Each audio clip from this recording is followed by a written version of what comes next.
கிறிஸ்துவில் மிகவும் பிரியமானவர்களே, 8/1/2021 எங்களை சந்திப்பதில் மகிழ்ச்சி அடைகிறேன். வாருங்கள், ஒரு நிமிடம் நாம் ஜெபிப்போம். அன்பு தகப்பனே, இன்றைக்கும் இவருடைய பாதுகாப்புக்காய் ஜெபிக்கும்படி என் தேவனுடைய சமூகத்தில் வருகிறேனப்பா. என் தேவனுடைய சுத்த கிருபையும் நன்மையும் ஆசீர்வாதம் இவருடைய வாழ்க்கையில் இருக்கட்டும்.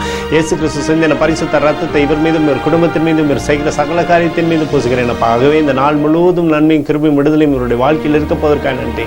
ஆண்டவரே, மாறாத தேவன் அப்பா, இவருக்கு இரட்டிப்பான ஆசீர்வாதத்தை இந்த நாள் நீர் வைக்கும்படியாக ஜெபிக்கிறேன். இவருடைய பேரை பெருமைப்படுத்துங்க தகப்பனே. 1 யோவான் 5:4 நம்முடைய விசுவாசமே உலகத்தை ஜெயிக்கிற ஜெயம் என்று சொல்லி எழுதப்பட்டிருக்கூடிய வார்த்தையின்படி அப்பா, உங்கள் விசுவாசிக்கூடிய அபிஷேகத்தை நீர் இவருக்கு வைக்கும்படியா ஜெபிக்கிறேன். அதனால சகலத்திலுமே ஜெயிக்கக்கூடிய பிள்ளையாய் மாறட்டும்.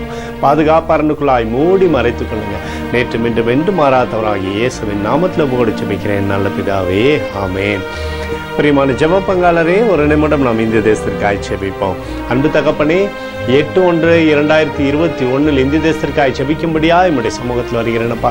இந்த தேசத்தை நீங்கள் ஆசீர்வதிக்கும்படியா ஜெபிக்கிறேன். ஆசீர்வதியும் ஆசீர்வதியும் ஆசீர்வதியும் இந்த தேசத்தில் நன்மையான இவங்களை நீ தரும்படியா ஜெபிக்கிறேனப்பா. தடைகள் எல்லாம் மாற்றுங்கப்பா. கொரோனா வியாதியிலிருந்து ஜனங்கள் விடுதலை அடையும்படியாக செய்வீராக. எங்களுக்காக அடித்து நொறுக்கப்பட்டுக்கூடிய இயேசு கிறிஸ்துவ ஒரு சிந்தனை வெளியேறப்பட்ட ரத்தத்தை வைத்து ஒப்புக் கொடுக்கிறேனப்பா. அதோடு இந்திய தேசத்தில் எழுப்புதலை தரும்படியாக ஜெபிக்கிறேன். எழுப்புதலை தருவீராக, எழுப்புதலை தருவீராக, எழுப்புதலை தருவீராக, எழுப்புதலை எங்கள் கண்கள் பார்க்கும்படி நீர் ஆசீர்வதிக்கும்படி ஜெபிக்கிறேன்.